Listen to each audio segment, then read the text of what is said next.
पुराणियूं यादों पुराणियूं यादों। मुझा साईं तुझे जुल्फन जो बेरंग कारोवा। मुझा साईं तुझे जुल्फन जो बेरंग कारोवा।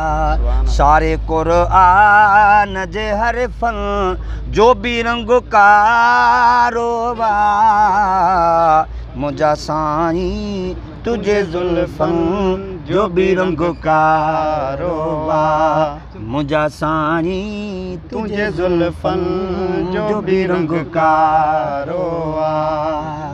गिलाफ का बतला जो या हजर असे बदजी। गिलाफ का बतला जो या हजर असे बदजी। तुझे वारन जे करे तन जो बेरंग कारोवा। मुझा साईं तुझे जुल्फन जो बेरंग। बिस्मिल्लाहिर्रहमानिर्रहीम। सभिनी आशिकान रसूल के शानवाज़ अली क़ादरी तरफ़ां अस्सलामु अलैकुम वरहमतुल्लाहि वबरकातुहू। प्रोग्राम पुरानी यादों में एक दफ़ो अवां खे ॿीहर भलीकार। जियां त हर वारे अवां खे कंहिं न कंहिं सिंध जी मशहूर हस्ती सां मिलाईंदो हुजां, या आलमे दीन हुजे या नात ख़ान। अॼु असांजे दरमियान सिंध ऐं पाकिस्तान जा मशहूर शाइर ऐं सिंध जा मशहूर नात ख़ान शाइर अहले सुन्नत साईं जनाब अब्दुर्रहीम आज़मी साहब मौजूद आहिनि। साईं जन खां पुछंदासीं त साईं जन नात ख़ानी जो आगाज़ कॾहिं खां शुरू कयो ऐं साईं जन शाइरी में साईं जन जा उस्ताद कहिड़ा, नात ख़ानी कॾहिं खां शुरू कयनि, कॾहिं खां शाइरी लिखियनि। त बिना देर जे अचो साईं सां गुफ़्तगू जो सिलसिलो शुरू कयूं था। हिन वीडियो खे वधि खां वधि शेयर कंदा ऐं कमेंट्स कंदा। पुराणियूं यादों पुराणियूं यादों। अचो त हलूं था साईं जन जी तरफ़। अस्सलामु अलैकुम। वालेकुम अस्सलाम। साईं केवला कहिड़ा हालनि? गाऊं अलहमदिल्ला। साईं सभ खां पहिरियां अवां खे भलीकार चऊं था पंहिंजे प्रोग्राम में। तव्हांजूं महिरबानियूं ऐं भाउ फारूक चाचड़ साहिब जूं जन असांखे मान बख़्शियो ऐं असांजे प्रोग्राम में शामिलु थियण लाइ असांखे तव्हां टाइम ॾिनो। अलाह साईं तव्हांखे ख़ुशि रखे। साईं सभ खां पहिरियां तव्हां इहो ॿुधाईंदा त तव्हां शाइरी कॾहिं खां शुरू कई ऐं शाइरीअ में तव्हांजा उस्ताद कहिड़ा हुया? अदा शाहनवाज़ क़ादरी साहब, शाइरी हिकिड़ी कुदरत जी ॾात आहे। जी साईं। उन लाइ उमिरि जी हद जी जी जी का बि लागू नाहे। जी साईं।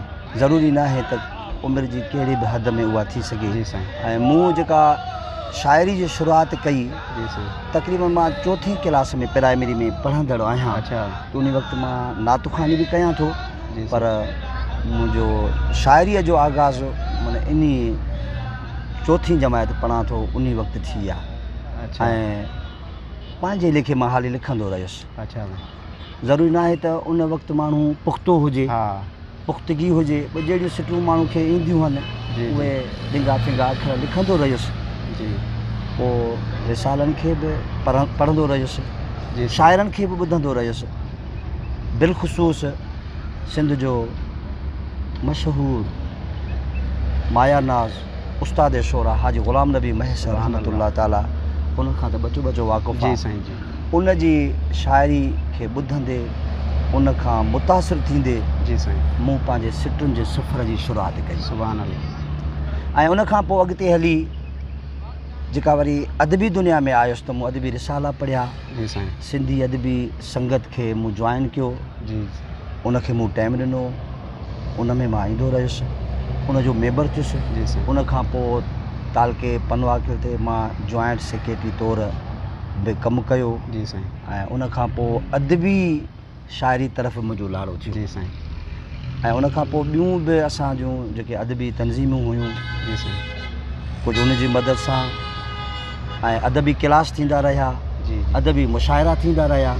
ऐं उन्हनि खे अटेंड कंदे असांजी रग़बत अञा वधी ऐं असांजी अदबी शाइरी तरफ़ बि लाड़ो थियो। ऐं मुंहिंजी इब्तिदा जेका आहे उहा नातिया शाइरी खां आहे। ऐं शाइरी उन हाजी ग़ुलाम नबी महसिर रहमतुल्लाह जी शाइरी खां मुतासिर थी करे ऐं मूं शाइरी जी शुरूआति कई। पुराणियूं यादों पुराणियूं यादूं। पर इहो मां चवंदुसि त को बि माण्हू शाइरी पाण नथो करे सघे। जी साईं। उन लाइ इहो चवंदुमि त दुखी पई चिणग का दिलि में सिटूं अज़ ख़ुदि ठही आहे। सुभान अल्लाह। इहो ई मुहरक हूंदो आहे। पोइ उस्ताद हूंदा आहिनि जेके पोइ उनखे वरी अॻिते चीच खां वठी ईंदा आहिनि, पंध सेखारींदा आहिनि। जी जी। अहिड़े तरीक़े सां पोइ असांजे वरी इलाइक़े जो मशहूरु शाइर उस्ताद हाजन हुदार महर, मां उन जी सोबत में आयुसि। उन मुंहिंजी बाक़ाइदा रहनुमाई कई ऐं उन जी रहनुमाई में मुंहिंजी शाइरी में पुख़्तगी आई। पर अॼु बि मुंहिंजी दावा इहा कोन्हे त को मां मुकमिल शाइर आहियां। जी साईं। बसि सिटूं लिखूं था, बारगाह रिसालत में शामिल कयूं। सुभान अल्लाह। पुराणियूं यादूं, पुराणियूं यादूं।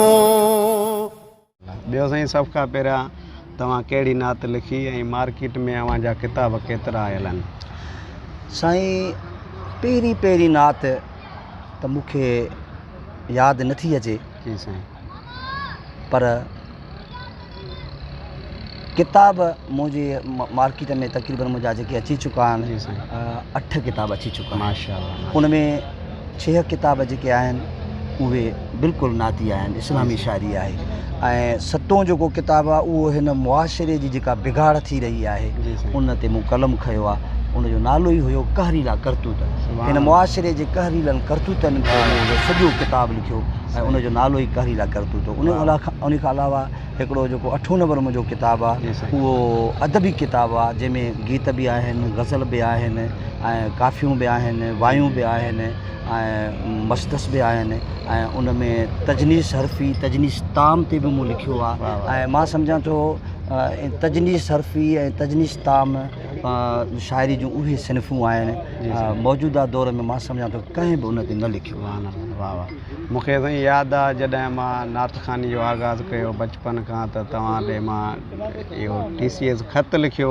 जी जी। ख़त जे ज़रिए तव्हां मूं ॾे किताब मोकिलियो। जी जी जी जी जी। जॾहिं मां नात ख़ानी जो शुरू में आगाज़ कयो, पोइ तव्हांजी मूं नात हिकिड़ी पढ़ी, मुंहिंजे नबीअ जो शान वाह। हा जी। ऐं काफ़ी मूं तव्हांजूं नातूं पढ़ियूं आहिनि। मौला तव्हांखे